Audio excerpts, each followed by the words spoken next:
Queremos falar um tema já um tanto recorrente, mas um tema de extrema importância para aqueles que desejam trilhar o caminho do Evangelho.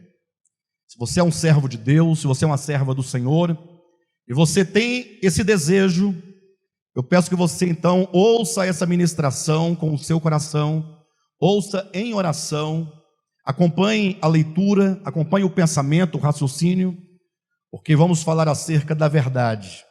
O tema escolhido diz a verdade acerca da verdade.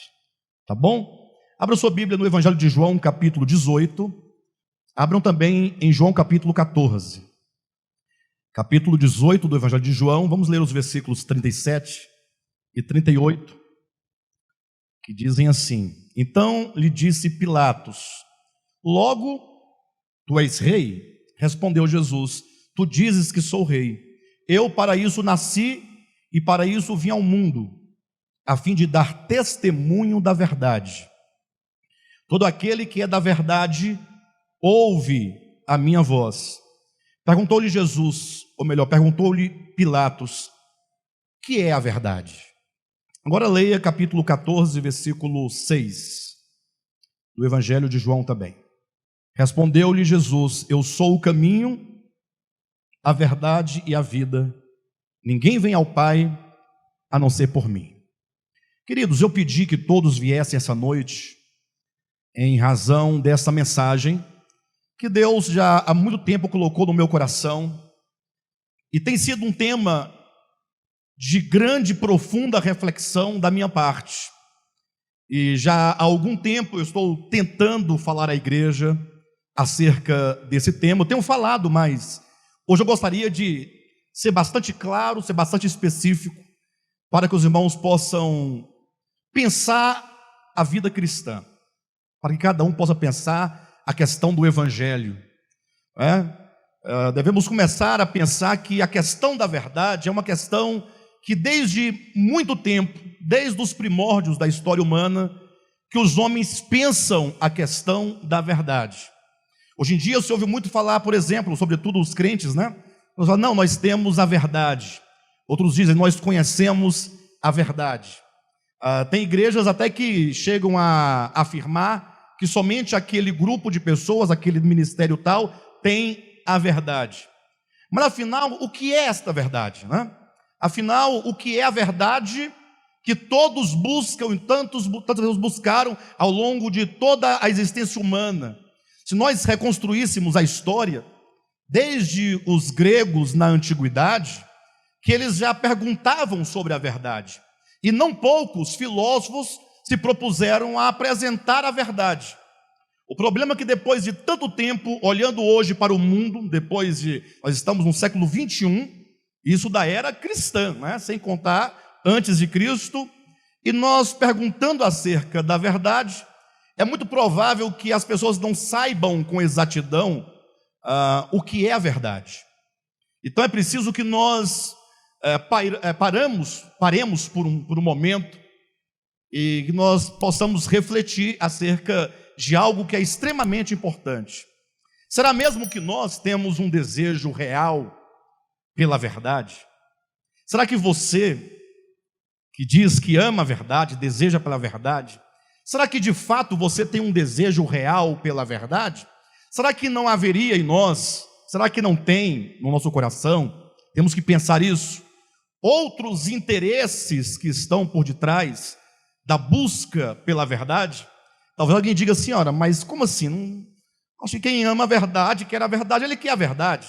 Ora, pense vocês que os hebreus, no tempo de Cristo, quando Cristo se fez homem, se fez carne, os judeus, né, daquele tempo, os líderes religiosos, todos eles diziam que tinham a verdade. Todos eles diziam que buscavam a verdade. Todos eles diziam que amavam a verdade. Mas ocorre que, quando a verdade se encarnou e se apresentou a eles, o que eles fizeram? Eles perseguiram e mataram a Cristo crucificado. E eles continuavam dizendo que amavam a verdade, que tinham a verdade e que buscavam a verdade. Será mesmo que há em nós um desejo real Eu estava lendo um livro e logo no prefácio, vou dar esse exemplo a título só para os irmãos entenderem o que eu quero dizer acerca do desejo pela verdade. E logo no prefácio, a pessoa que fez o prefácio do livro começou dizendo assim, com essas palavras: e se a verdade fosse uma mulher? Ou supomos que a verdade fosse uma mulher. Essa pergunta parece meio sem propósito, mas ela continua dizendo: porque muitos filósofos da história e do passado foram preconceituosos em relação às mulheres. Eles tinham certo preconceito em relação à mulher. Aí ela questiona: como poderiam estes buscarem pela verdade, supondo que a verdade fosse uma mulher, e esses filósofos tinham preconceito pelas mulheres? Eles haveriam de encontrá-la? Absolutamente não. Quantos preconceitos nós temos? Quantos dogmas você tem firmado no seu coração? O que você julga ser a verdade? E se a verdade for algo com o qual você não compartilha, com a qual você não tem uma boa relação? E se a verdade te ofender? Ou ofender os seus princípios, ofender os seus dogmas? Se a verdade ofender a sua teologia, se a verdade for de encontro à sua religião, à sua fé, lógico que cada um pressupõe que a fé que ele possui é a verdade, não é assim? Todos os que têm alguma fé, eles vão supor que a sua fé seja a verdade. Mas e se a verdade não for aquilo que você pensa que é? Será que você ainda assim desejará pela verdade? Será que ainda assim você vai continuar amando a verdade? Você será capaz de abandonar todos os seus dogmas, abandonar suas crenças, abandonar os seus costumes para abraçar e receber a verdade? Ou você vai fazer como muitos, que quando a verdade se deparar com você, ou você se deparar com ela, você simplesmente vai negá-la para continuar com os seus dogmas? Essa é uma questão a ser pensada. Não poucas pessoas, ou por ignorância ou presunção, eles nunca alcançarão, pelo menos nesta vida, a verdade, porque eles têm uma forte resistência à verdade em razão dos dogmas que já estão estabelecidos no seu coração. Então é preciso, quando nós falamos, se nós temos de fato um desejo pela verdade, é preciso que fale assim: olha, eu preciso de tocar a verdade, abraçar a verdade e receber a verdade, independentemente do que ela seja, desde que seja de fato e de verdade a verdade, eu quero a verdade. E aí você vai ter que abrir mão de algumas coisas. O cristianismo, sobretudo o protestantismo e o evangelicalismo, eles pregam a verdade na forma de dogmas e de usos e costumes. Ou seja, o que eles chamam de verdade são alguns dogmas. Eles apresentam alguns conceitos sobre Deus, alguns conceitos sobre o pecado, alguns conceitos sobre redenção, alguns conceitos sobre ressurreição, sobre segunda vinda de Cristo.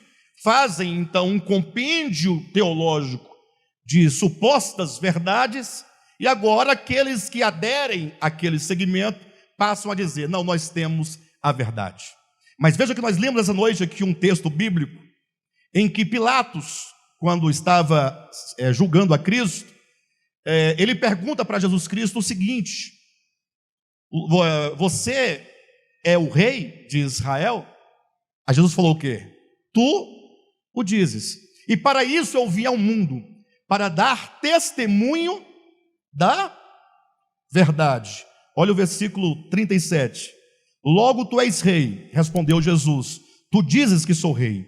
Eu para isso nasci e para isso vim ao mundo, a fim de dar testemunho da verdade. Todo aquele que é da verdade ouve a minha voz. E esta é a questão que eu estou trazendo como reflexão e introdução dessa mensagem. Você é da verdade? Você é pela verdade? Veja que Cristo está dizendo com Pilatos. Neste momento há umas dezenas de líderes religiosos. Ali há fariseus, há escribas, a pastores, usando os termos de hoje, haveria ali bispos, apóstolos, grandes autoridades religiosas. Jesus disse: aquele que é da verdade, ele ouve a minha voz. Mas o fato é que aqueles religiosos, embora se declarando pela verdade, eles de fato não eram pela verdade. Até que ponto você está disposto a ouvir a verdade, a compreender a verdade, a abraçar a verdade e acolher a verdade no seu coração? Nós temos que ouvir essa mensagem, e eu quero que você guarde este ponto de introdução, para que você ouça tudo o que nós falaremos acerca da verdade, perguntando sempre para si mesmo: será que eu sou da verdade? Será que eu sou pela verdade? Porque nós vamos tocar aqui em pontos nevrálgicos, vamos tocar em pontos que talvez afete o seu posicionamento, talvez tocaremos em pontos que afetará o seu comportamento, talvez afetará até mesmo as suas crenças, e por isso você tem que estar pensando: eu sou da verdade? Eu sou pela verdade? E talvez você, ao longo da mensagem, possa pensar ou sentir que você está em falha em relação à verdade, mas você tem que saber se você tem a disposição por ela, porque você pode sofrer todas as mudanças necessárias para que você seja alguém que reflita a verdade, não somente nos seus pensamentos, nas suas ideias, mas sobretudo no seu viver.